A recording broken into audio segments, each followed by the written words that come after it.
Good morning, you guys. We're gonna do a little Wonder Trade giveaway. What do you think? Let's see. Ourselves a squat. Damn, there's some good scenery for while we trade. Watch the waterfall. Chilling back there. And let's get started. Wonder Trade.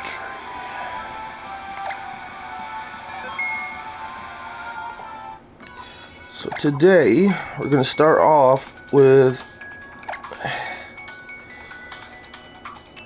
6 IV protein Froakie shiny with leftovers. Male. And we're gonna send this beast out.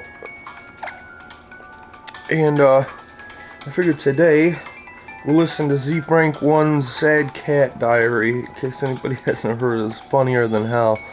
I'm gonna play that in the background while we do some trades. We'll crank down the volume of the DS and we'll get ourselves started here.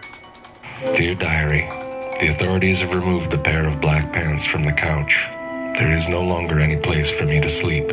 I have vomited 3 times in protest, but there is no sign that anything will change. My only other hope for rest is on the computer keyboard, which is nearby, but sadly no one is currently using it. I will wait. Dear Diary, my food dish is now only half full. It is obvious that I will soon starve to death. I have repeatedly tried to draw attention to my predicament with the authorities, but they are clearly either stupid, deaf, or just cruel. This may be my last entry. Dear Diary, it has come to my attention that the authorities have 2 hands, but seem to have made it the sadistic policy only to pet me with one of them at a time. Half of love is just low, which is how I feel. My spirit is breaking. Dear Diary, I've decided to plead with the authorities to rub my belly. I think it'll do me good in my current condition. I would like to receive 2 rubs exactly. A 3rd one and I will bite the shit out of them as per protocol. Wish me luck. Dear Diary, the water dish continues to vex me. The authorities seem to taunt me with this cruel liquid that has neither smell nor distinguishing visual markings. A sad anniversary. This is the 900th day that my nose has been unintentionally wetted. Dear Diary, yesterday I put in a simple request regarding the door to the garden, but seemingly out of sheer spite, the authorities refused to hold the door open long enough for me to decide whether to go outside or inside. Or outside, or inside. Dear Diary, the authorities have punished me for taking a crap on the living room floor. This despite my efforts to distribute the litter evenly throughout the house. I am convinced that they are madmen, devoid of reason. Alright, let's see. Next we have Chespin Shiny. 6 IVs Chespin Shiny, carrying a Master Ball. The docile nature. Dear Diary, the squirrel was back again today. It mocks me. I will try and release my mind from this torment and groom myself for 4 hours. Dear Diary, I have been stalking an insect on the wall for the past 3 days now. All of my attempts to capture it have been thwarted. However, today, on further inspection, I found out that the insect was in fact a thumbtack. There is no logic in this place. Dear Diary, it is 3 in the morning. The authorities have closed the door to the bedroom. I can only assume that they have forgotten about me and have left me here to die. As a last resort, I will stand post for the rest of the night and sing the song of my people in hopes that they rescue me. Dear Diary, when the authorities poop, I have tried to poop in the bathtub litter box with them in a show of solidarity. I have yet to experience any gratitude. Dear Diary, my attempts to destroy the terrible plant have all been for naught. Somehow, almost as if by some evil magic, a new one has appeared in its place. I will have to start over now. Like Sisyphus, I am bound to hell. That's the Sad Cat Diaries by XYHAX.BLOG. We'll do the Sad Dog Guy Diaries too while we're right here. It's kind of funny, from if you own a cat or a dog, he kind of puts himself in their shoes. And it's pretty comically done. Yeah, here we go. Do a little sad dog diaries too. Dear Diary, it has occurred to me today that my dearest human has never sniffed my backside. I must bond with him in different ways. Like my father always used to say, if you want someone to look you in the eye, make sure that your mouth smells exactly like your butt. It's difficult to argue with that logic. And so I have eaten some rotting earthworms in preparation for my dear human's return, as well as one of his socks. Dear Diary, it's not so much that I miss my testicles. I know it's a rite of passage in our pack, and I'm sure that my dearest human has had his removed as well. But when that one bulldog comes to the dog park and parades his testicles around, I can't help but notice how Ginger looks at them. I love Ginger. To be fair, I will admit, he has a fine-smelling butthole. Dear Diary, the cat is a curious, magical creature. It's as if a teddy bear mated with a cactus, and it's much less fun to play with than it would appear. And yet it poops delicious candy into a box of pea-flavored sprinkles. Dearest human guards these treats jealously, often harvesting them into a barrel. But I will admit that I sneak one from time to time. They are delicious. Forgive me. Dear Diary, this is the 733rd day that I have tried to test what Kat swore to me was true. Namely, that if you hump anything long enough, you will find a vagina. So far, the results have been mixed. My dearest human's leg vagina has not revealed itself. However, I'm almost certain that I felt something on the brown teddy bear. More tests are needed. Dear Diary, I have yet to see my dearest human poop anywhere. I suspect he may not know how. I have resolved to try and teach him when we patrol the neighborhood each day in search of men with hats and beards. It is embarrassing to do in public, but he must learn somehow. I fear he will die of constipation if I don't succeed. Fortunately, my dearest human seems to show some interest and is now collecting my feces in a small bag. Soon. Dear Diary, I must be more careful when licking my genitals. My dearest human seems sensitive about it, most likely because he's incapable of licking his own. As always, I am in awe of his ability to be so noble, despite what I can only imagine are filthy, filthy genitals. He hides them every day.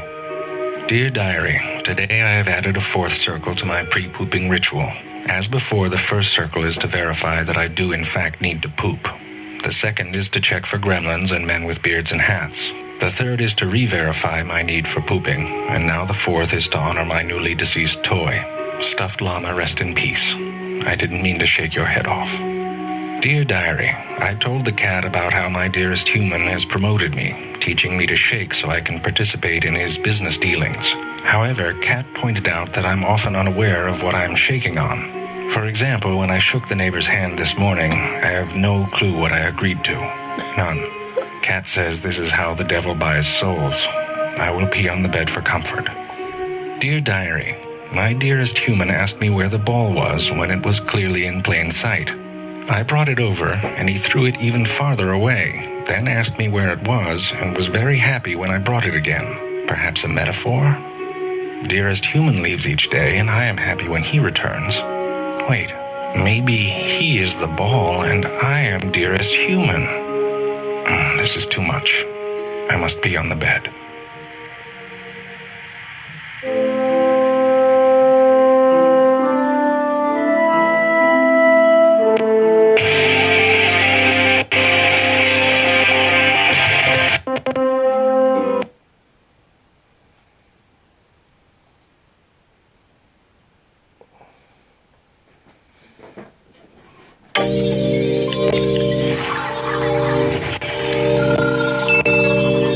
These men get the biggest laughs. I got foreigners from all over the world walking up going, Eddie Murphy! F*** you! Welcome to WatchMojo.com, and today we're counting down our picks for the top 10 male stand-up comedians. I used to do drugs. I still do, but I used to too. For this list, we've chosen those male comics who defined and refined the art of stand-up comedy. Lucky guy. I got a lot going for me. I'm healthy. I'm relatively young. I'm white, which thank God for that shit, boy. That is a huge leg up. Are you kidding me? Number 10, Louis C.K. Louis C.K. is the biggest name in stand-up today, mastering the balance between quality and quantity. They got their phone and they're like, it won't. Give it a second. It's going to space. After After building his rep in the 90s, writing for shows like Late Night with Conan O'Brien, Louis truly found his down-to-earth, razor-sharp comedic voice when he became a father. I walk in the kitchen, she's talking to my wife. She says, Mama, I saw a doggy today. And I was like, really? Where did you see a doggy? And she's like, I'm telling Mama, not you. I'm like, hey, you, I'm just asking to be nice anyway. Since then, he's dominated and transformed the art form with a stand-up based TV series and by changing the way people consume comedy. Or you'll meet the perfect person who you love infinitely, and you even argue well, and you grow together, and you have children, and then you get old together, and then she's gonna die. That's the best case scenario. Number 9, Chris Rock. His inauspicious run on Saturday Night Live and middling film career take nothing away from Chris Rock's preeminence as a stand-up. Throughout his HBO specials, he's shown himself to be insightful, brazen, and often the voice of reason in America. $5,000 for a bullet. You know why? Because if a bullet costs $5,000, there'll be no more innocent bystanders. Not only is Rock unafraid to tackle political hot potatoes, he also covers romance, music, relationships, and, you guessed it, race, using his sometimes controversial and N-word laden style. Who's more racist, black people or white people? Black people. You know why? Because we hate black people too. Number 8, Eddie Murphy. He walk up and go, I heard you did some jokes about it. No, you didn't. Maybe I didn't. After decades of barely passable family fare, it's hard to remember how electrifying and hilarious Murphy was in the early 80s. Jump back. Want to kiss myself. His turn as an SNL star got him noticed, and his film career made him famous, but it's his 1983 concert Delirious that showcased the real Eddie Murphy. My father stand up in the middle of the cookout and say, it's my house. You know what it is? And if you don't like it, you get the f*** out. Profane, politically incorrect, and full of impersonations, it remains one of the greatest stand-up films ever, made when Murphy was only 22. So look, Steve, I get too much mother flack over this impression. I don't like doing it. I ain't doing the shit no more. Stevie said, when I feel that, I said, shut the up. Number 7, Jerry Seinfeld. Maybe the purest comic on our list, Seinfeld is so proficient an observational comedian, he's now emblematic of the style. Do the people that work in these little shops in the airport have any idea what the prices are every place else in the world? Yeah, $14 tuna sandwich. We think that's fair. Even without the use of expletives or any particularly racy material, Seinfeld became the top-earning comedian in the world, making nothing hilarious and becoming the master of his domain. He may have become a household name as a sitcom star, but he's always carried stand-up comedy in his bones. Women have two types of orgasms, the actual ones and the ones that they make up on their own. And I can give you the male point of view on this, which is we're fine with it. Number 6, Robin Williams. Thank you for the standing ovation you made. Yeah, Up front, Robin Williams. Relax. Juilliard-educated and coke-fueled for the first part of his career, Williams ripped his way to the top of the renowned Comedy Store in the 1970s, before breaking big on Mork and Mindy. Oh, no, not again. It's nothing serious. It's just the world as we know it is coming to an end. Williams is a virtuoso performer of stream-of-consciousness banter and impersonations. No one beats Williams' quick wit, improv abilities, and versatility. And because of his wide-ranging themes, no one beats him in universality either. They make porn movies of my movies. They make Goodwill Humping. It's okay. Wet dreams may come. All right. Snatch Adams, that was scary. Number 5, Bill Hicks. Since his career was cut short after his death from pancreatic cancer at age 32, Hicks never reached the heights of the other comedians on this list. You know, if you play New Kids on the Block albums backwards, they sound better, yeah. But his legend and legacy have grown as his social critiques on the stupidity of daily American life have remained relevant. Though his material got him in trouble at times, Hicks is the smart, honest, and nearly forgotten genius of stand-up. By the way, if anyone here is in advertising or marketing, kill yourself. Number 4, Bill Cosby. Fuck yeah, While his Bill contemporaries Cosby. used their soapbox for risque routines, Cosby's accounts of growing up in Philadelphia, I bet number marriage, one's and George fatherhood Carlin. I'm just painted a guessing. wholesome but hilarious I haven't portrait seen of him yet, American but why life. wouldn't George My Carlin children be think in that there? my mother's the most wonderful person on the face of this earth, and I keep telling my children that's not the same woman I grew up with. Without cursing, using the N-word, or discussing race, Cosby proved universal comedy exists, which is why his TV series are so successful. Who's in trouble now? Theodore. Oh, good, because I thought it was me. Through his stand-up, he became the fatherly voice for the nation that almost no one can impersonate. Well, you don't want to say that to a child, so you censor yourself and you sound like an idiot. So what the? Get your... I'll put a... Get out of my face! Number 3, Lenny Bruce. After starting out cleaner, Bruce broke barriers in comedy and ensured the art Yeah, form was Lenny never Bruce the same. is vicious. Guys can have head-on collisions of Greyhound buses, disaster areas. 50 people ain't dead on the highway. On the way to the hospital, the ambulance, the guy makes play for the nurse. She goes, how could you do anything at a time like that? I got hot. His act combined sex, politics, and religion at a time when sex, politics, and religion were not fit topics for mixed company.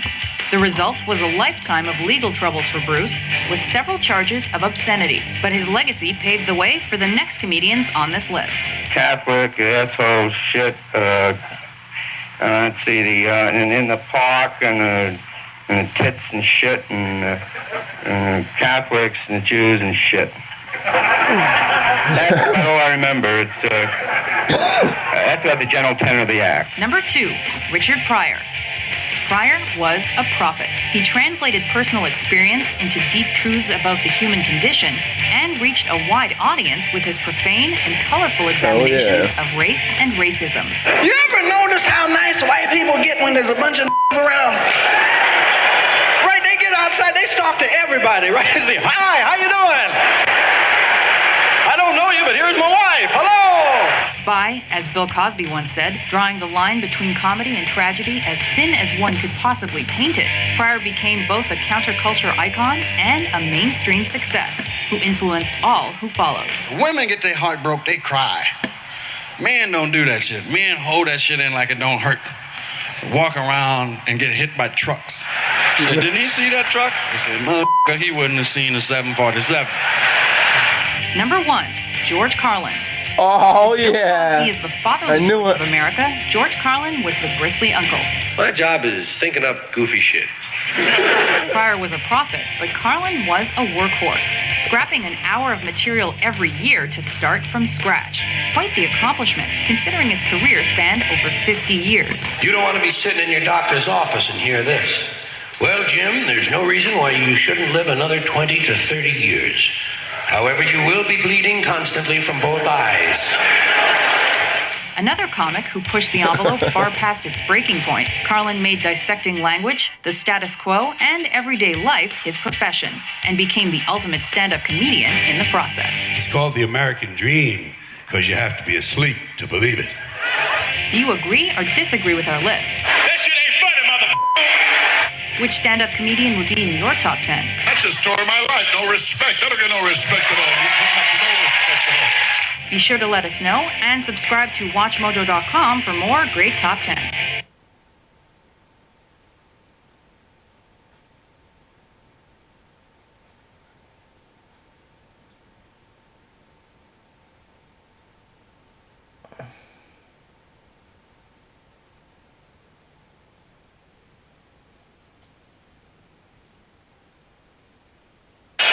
The world is like a ride at an amusement park, and when you choose to go on it, you think it's real, because that's how powerful our minds are. And the ride goes up and down and round and round. It has thrills and chills, and it's very brightly colored, and it's very loud. And it's fun for a while. Some people have been on the ride for a long time, and they begin to question, is this real, or is this just a ride? And other people have remembered, and they come back to us, and they say, hey, don't worry, don't be afraid, ever, because this is just a ride.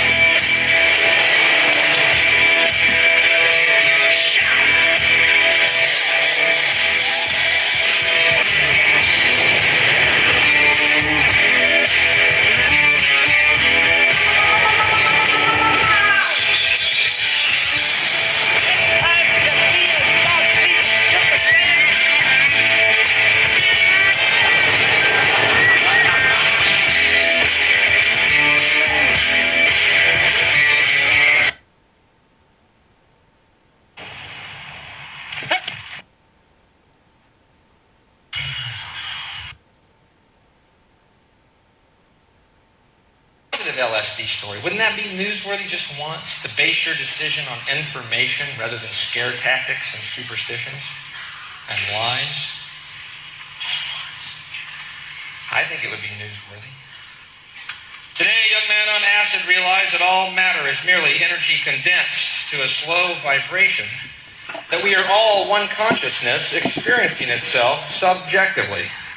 There's no such thing as death. Life is only a dream, and we're the imagination of ourselves.